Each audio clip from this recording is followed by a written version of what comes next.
Welcome back. It is Wednesday here on Indiana Sports Speed Radio, the golf club at Eagle Point Studios, and that means our good friend Rick Bozich is with us. Hello, Rick. How are you, sir? I'm good. I apologize for the background. I got day 4 or 5 of painters in my house, so I've been driven from the upstairs into the basement. I would have thought you possibly would have been at the station, just in a room, except for I do see the Christmas tree back there. There's 2 Christmas trees, the big one and the little one. So yeah, I made the decision this year that putting the tree back in the box causes more damage, and that's how the thing. Sometimes the lights don't work and stuff, so it's just going to sit in the corner of the basement until next Thanksgiving. I agree. I think you could actually, if you could set it up right, where you could change the lights, just put white lights on it, and then just leave it up all year round as like a party favor of some site. Yeah, I think there's somebody in my neighborhood who does leave their tree up all year. I've got white lights outside of where I live, and I leave them up at the white lights. But no one's called me a redneck hillbilly yet, so maybe that's coming. Man, there has been a lot happened since we spoke last. I'm not sure where to start. I guess let's start with Juwan Howard, since that's the oldest. Everything has been settled now. A 5-game suspension from the school, $40,000 fine. Greg Gard, Wisconsin was fined, and Wisconsin's athletic director said that's a Wisconsin fine. We'll be paying that, which pretty cool of the AD, but you don't agree? I think in the spirit of what they were trying to do to move on from this, that was the wrong move to say. They could have maybe done it privately, but you're pretty much saying that my guy's innocent in this. And I'm sure at Wisconsin they feel that way, but I think it would have been better to take the high road and at least let it be viewed as the Guard paid it and everybody was accepting some responsibility for what happened and move on. I think that. Well, they're probably pissed off because Juwan Howard hasn't done the first thing to accept responsibility. His apology was weak. He just kept kind of looking for reasons. And I'm like, wait a minute, dude. You're the head coach at a top Division I program in the Big Ten. You can't slap somebody. I mean, doing this is bad enough, and Greg Gard did that first. I'll give you that. And he quickly realized, all right, he got his hands off. I saw, and because Juwan Howard's hands was on him for a second, and then they got separated, and he was going away, and even the guy that got hit, it didn't look like he was talking directly at Howard. Right, he hadn't spoken. I'd love to hear his side of the story. We'll probably. I've got to hear what he said. Yeah, I mean, I thought Juwan got off too easy. I wrote that yesterday. I think Juwan should have been out for the rest of the year. 5 games, that's nothing to, dismiss, but sitting him out for the Big Ten tournament and then any postseason games beyond that Michigan might get this year, I think would have been a stronger message that Michigan thought this was really a bad move by Juwan Howard, and he needed to, be punished for it. I didn't think he should lose his job, but I think because it was his second dust up, he got into actually it third. I forgot.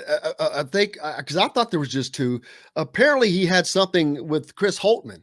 John, I meant to tell you to try to find that, and it may have been the season before, but something happened with Chris Holtmann, and then the Turgeon thing last year. Yeah, and multiple people have pointed out to me that this year, I think it was when IU played Michigan, Michigan was up 16, and Juwan Howard called timeout with 55 seconds to go. So this whole thing about calling timeout, that's a bogus reason to get mad at somebody. And Michigan was pressing. The whole thing is ridiculous. It's the whole macho culture of, what the people always talk about baseball and the unwritten rules, but basketball has just as many unwritten rules. And irregardless of all that stuff, you can't take a swing at anybody. And what was really bad, the whole look of it was bad. We were this close away from players landing punches, and once the first punch really lands, then it's on. I mean, it could have been a really bad brawl. And at that point, it's a malice at the palace incident, and both teams are sitting out. Man, you're saying exactly what I was thinking. I was thinking that last night. I'm like, man, if I'm out there and I'm a player and I'm next to that coach and you see or feel that punch, it's over. It's go time. And man, it's just all on because you're going to protect your coach. And especially if you see another coach, that's just crazy. And then I'm shocked. But I'm not, because now this is 3 incidents and I'm trying to quickly get caught up or read this, but because Holtman was asked about it, because he said he's competed against both of them. Oh man, I'm trying to get to what he said. Like, hopefully across the board we get, oh crap, that's some other crap. I'll have to find it later, but I'd like to find that because there was something that happened between those guys. He's trying to take the high road. We don't know the backstory to a lot of these guys. There's grudges from recruiting. There's grudges from players who've transferred. There's grudges from whatever other, negative recruiting, whatever you want. There's a lot of background that we don't always know that goes into this stuff. Or in past games of scores, people thought, they ran up the score or did something. So, and it's none of it excuses what happened. You no matter what, there's no justification for a coach taking a punch at another coach. And I'll agree with you. Juwan made it worse in the post-game press conference, where he was not one bit after the game remorseful. Somebody at Michigan, whether it was A, an SID, B, an assistant coach, or C, an athletic administration person, should have gotten to him and said, hey, you need to say, hey, I wish that wouldn't have happened. 2 competitors, the things got away from us. I got to do better. I'm the coach at Michigan. But he was pretty strident in trying to justify what he did and why he's provoked into doing it. And it wasn't until the next day, really, that the apology came out.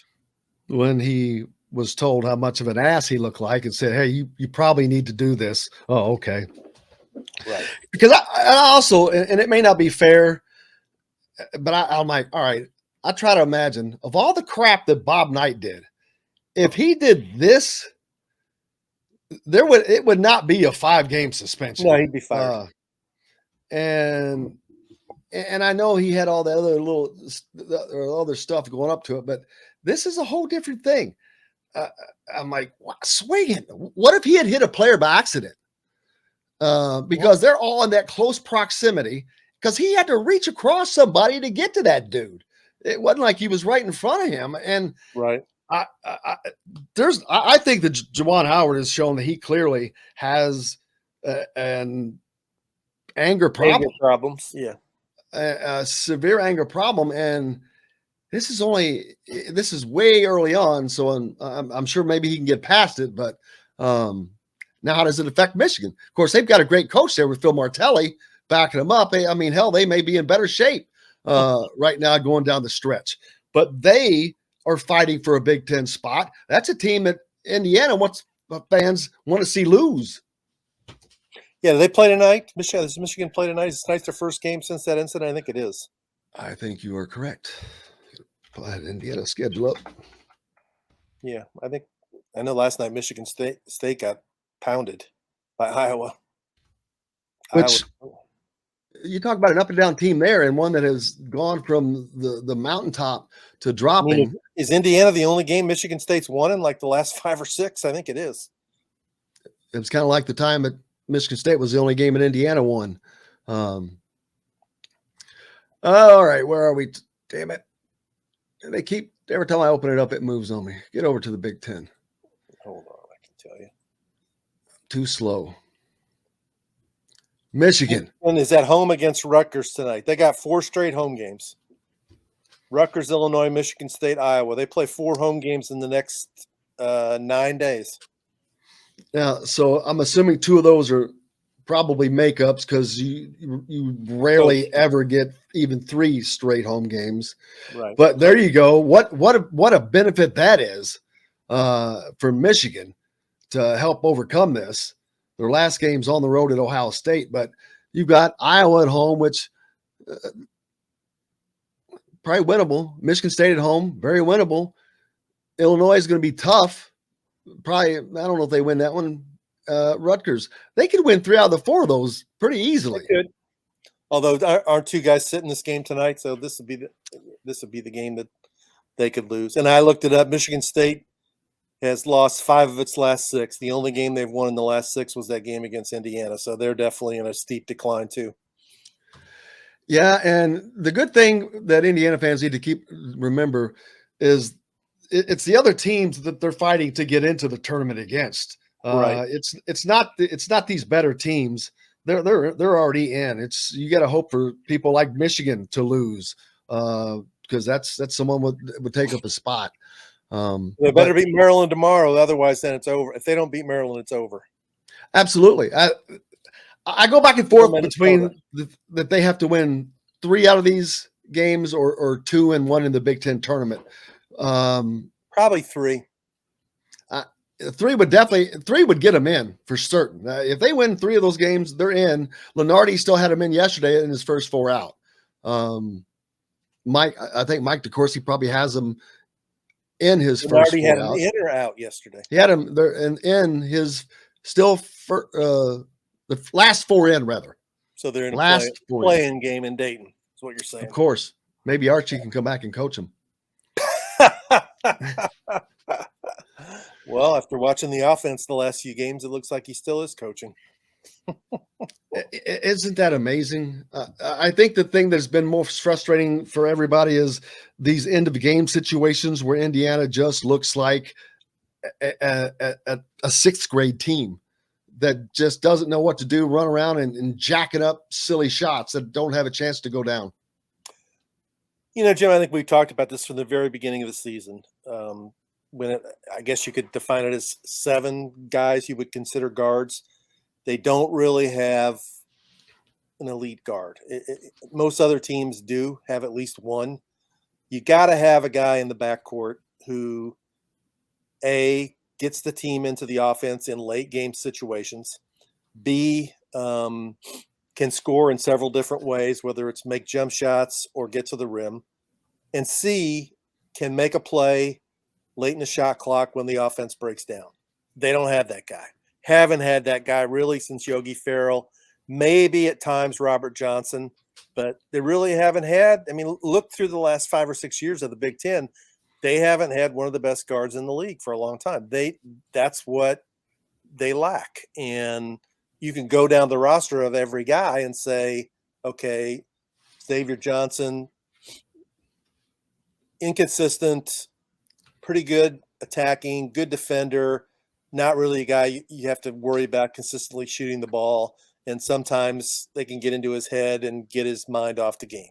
Parker Stewart, good shooter when he's wide open, can't really do anything driving the ball, or he's not really a great passer, and he's just an average defender, right? And doesn't get wide open very often. Doesn't get wide open. Galloway, been hurt a lot, can drive, sometimes gets in the air with the ball, makes bad decisions, not a consistent shooter. Leal does some good things, doesn't have the self-confidence to be an aggressive offensive player and take and make shots. Bates, likes to shoot the ball, makes too many turnovers, doesn't, can get hot and make some shots, but doesn't really create plays for other guys. We can go through all of them. I mean, they don't have one of those guys. And I think they realize that. And as I've said, that's why the focus has been so heavy on getting guards into the program. I mean, they got 2 next year in CJ Gunn and Jalen Hood-Schifino, but they're just going to be freshmen. So they're going to, in my opinion, they're going to have to go into the portal and make a good decision on trying to get a guard who can help, be a veteran, positive player in the backcourt. They don't have one, man.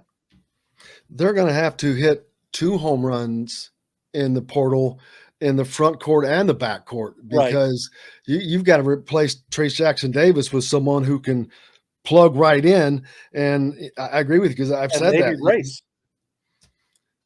Very possibly. He could leave. Oh yeah. He could leave. I think it would be great for him to stay, because I think he could shine. We'll see if this is his play is as much a product of being off of Trace Jackson Davis, or is it just him? I think he's a hell of a player and could possibly find a place in the league. If he can continue to increase his shooting, I don't know if he's fast quick enough, but hell, he could be an NFL tight end. He's got great size for that and good hands and good footwork. So, but yeah, it's just good. I mean, the portal guys though are there's a few home runs out there, but there's mainly singles and doubles. I mean, there's not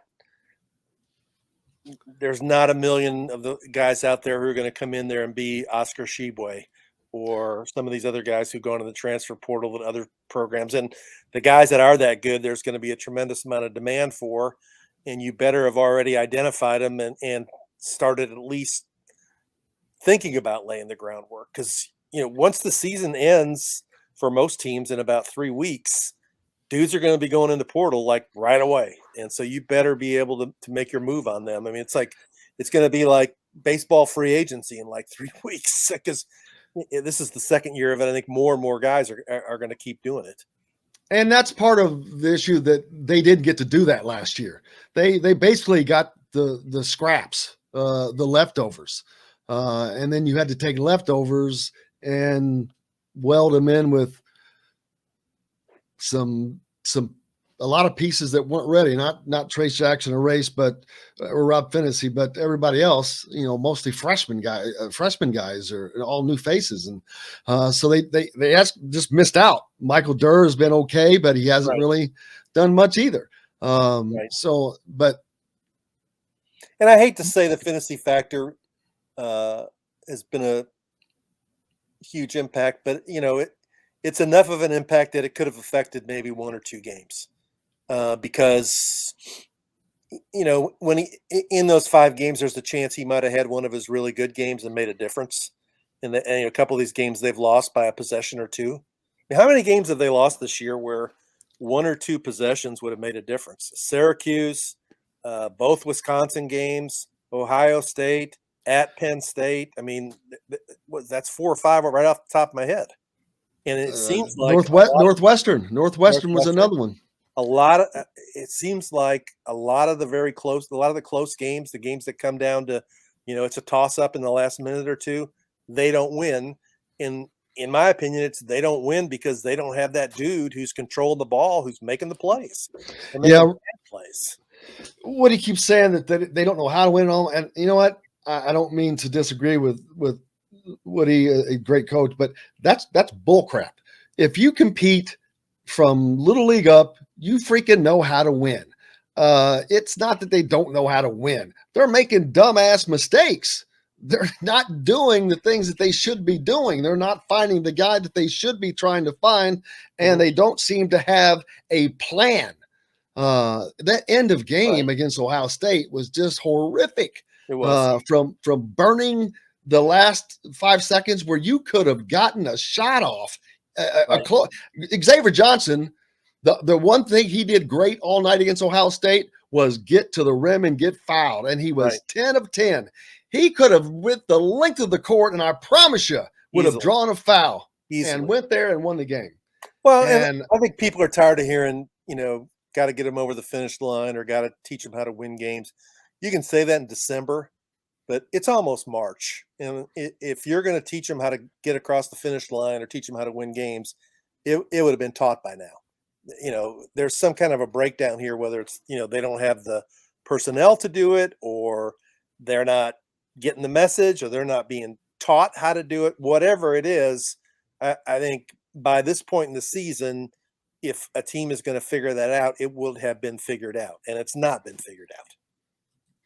No, and that's what it bothers people on one hand, and I understand, but then you have to look up and like, damn it, they don't have the guy to do it.